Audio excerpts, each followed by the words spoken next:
Halo semuanya, balik lagi sama gue, Luis di Cranky Tech ID.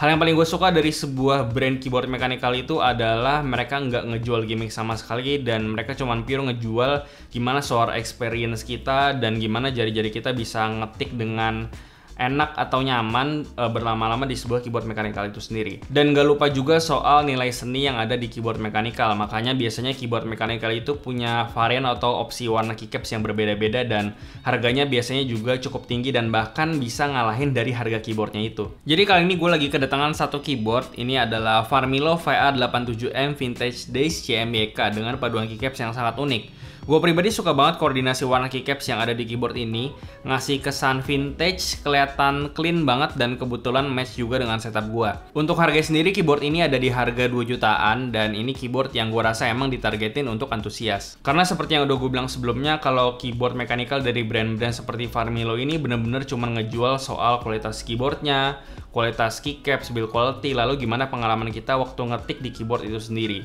Makanya di sini nggak ada fitur kayak macro keys atau gimmick-gimmick lain yang biasanya kalian temuin di keyboard-keyboard gaming. Dan gua rasa kalian yang antusias harusnya ngerti target market dari keyboard seperti ini. Keyboard ini sebenarnya ada varian warna keycaps dan switch yang lain. Kalian bisa cek aja ke mechanicalkeyboards.co.id, dan link pembeliannya pun juga udah gua taruh di deskripsi. Sebenarnya gua nggak biasa naruh link pembelian di deskripsi, cuman ternyata setelah gua tidak taruh link pembelian di deskripsi, banyak yang ngomelin gue kenapa nggak taruh link pembeliannya. Jadi ya mulai sekarang udah gue taruh link pembelian di deskripsi. Keyboard ini layoutnya TKL, jadi terbilang compact, dan kabelnya juga detachable menggunakan mini USB to USB, jadi lebih gampang kalau mau dibawa kemana-mana. Dan ini kabelnya non-braided tapi cukup tebal untuk ukuran non-braided, tapi masih terbilang fleksibel juga. Di sini kita juga dapat satu keycaps puller in case kalau kalian mau lepas keycapsnya atau gonta-ganti keycaps. Dari build quality-nya sendiri, keyboard ini overall dari plastik, tapi plastiknya benar-benar solid banget dan keras, terutama di bagian covernya, dan covernya ini bahannya dari plastik bertekstur gitu. Dan kelihatan dia seperti agak mengkilat-mengkilat atau glitter sedikit gitu kali ya. Dan secara desain pun masih searah banget sama keycapsnya. Kalau secara desain mungkin emang preferensi masing-masing, tapi kalau gue secara overall suka banget sama koordinasi warnanya. Dan build quality-nya juga gue nggak ada komplain sama sekali untuk keyboard di harga 2 jutaan ini. Gue rasa selling point utama dari keyboard ini ada pada keycapsnya. Keycapsnya ini punya bahan PBT double shot yang kualitasnya sejauh ini paling bagus dari semua keyboard yang pernah gue review. Bener-bener tebel banget, bertekstur juga kayak keycaps PBT yang biasa, tapi yang di sini gue ngerasanya jauh lebih solid dan bold banget bisa dibilang. Terus nggak licin dan kaku juga kayak yang ada di N Pro RGB yang sebelumnya gue pakai. Intinya sih udah kerasa premium, dan gue rasa udah cukup mencerminkan keyboard di harga 2 jutaan dari sebuah brand mechanical keyboard. Di sini juga ada media control yang bisa kalian pakai lewat kombinasi function. Tapi yang buat gue agak bingung sebenarnya keycaps ini nggak tembus LED, padahal keyboard ini ada LED warna putih. Jadi LED-nya ini nggak terlalu kelihatan banget sebenarnya, cuman kelihatan nyala-nyala sedikit. Tapi pantulan cahayanya udah cukup ngebantu kalau ruangan kalian lagi cukup gelap. Dan di sini kita bisa atur brightness-nya dengan cara tekan Fn arrow ke atas dan ke bawah. Selama gue pakai sih biasanya gue matiin, atau kalau lagi gelap gue nyalain satu step brightness aja. Karena di kondisi full brightness di beberapa key itu terlalu kasar pantulannya. Kebetulan unit yang gue pegang ini pakai switch Cherry MX Silent, dan ini feelnya sebenarnya mirip-mirip aja sama Cherry MX Red yang linear, jadi kerasa nggak ada hambatan sama sekali. Dan bedanya Cherry MX Red dengan Cherry MX Silent itu cuma ada di travel distance saja, kalau nggak salah bedanya sekitar 0,3 mili. Dan dari pengalaman gue sih emang lumayan berasa travel distance itu lebih pendek, dan Cherry MX Silent suaranya emang nggak berisik dan bahkan cenderung nggak kedengeran.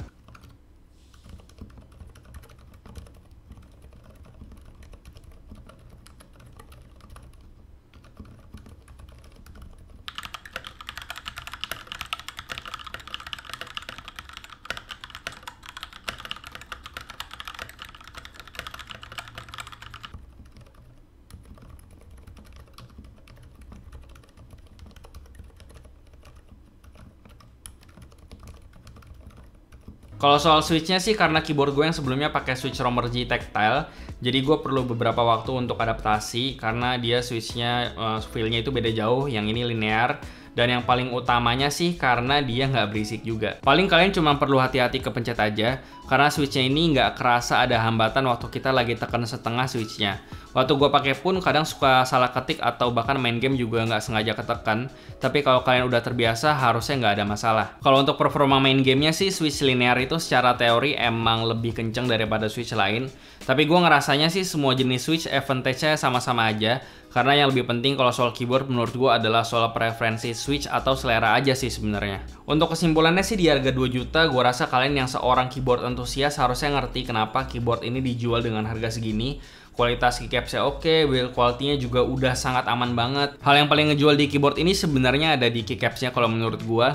Warnanya unik, kualitas printingnya juga bener-bener bold dan solid banget. Ada beberapa opsi warna keycaps yang bisa kalian pilih. Lalu juga kalau soal switch, itu balik lagi kalian bisa pilih sesuai dengan selera kalian masing-masing. Dan kalau kalian bener-bener cuma pentingin kualitas dari sebuah keyboard tanpa peduli gimmick apapun, gua rasa cari keyboard dari brand yang memang fokus ke mechanical keyboard, contohnya kayak Farmelo ini adalah opsi yang tepat. So, gua rasa itu aja untuk video kali ini. Kasih tau gimana pendapat kalian soal Farmelo VA87M Vintage Days di kolom komentar di bawah. Like dan share video ini jika bermanfaat. Follow semua sosial media kita di Instagram, Facebook, Twitter, dan join komunitas kita juga di Line Square dan Facebook. Semua linknya ada di deskripsi. Yang terakhir jangan lupa untuk subscribe. Gue Luis dari Krengitek ID. Sampai jumpa di video berikutnya.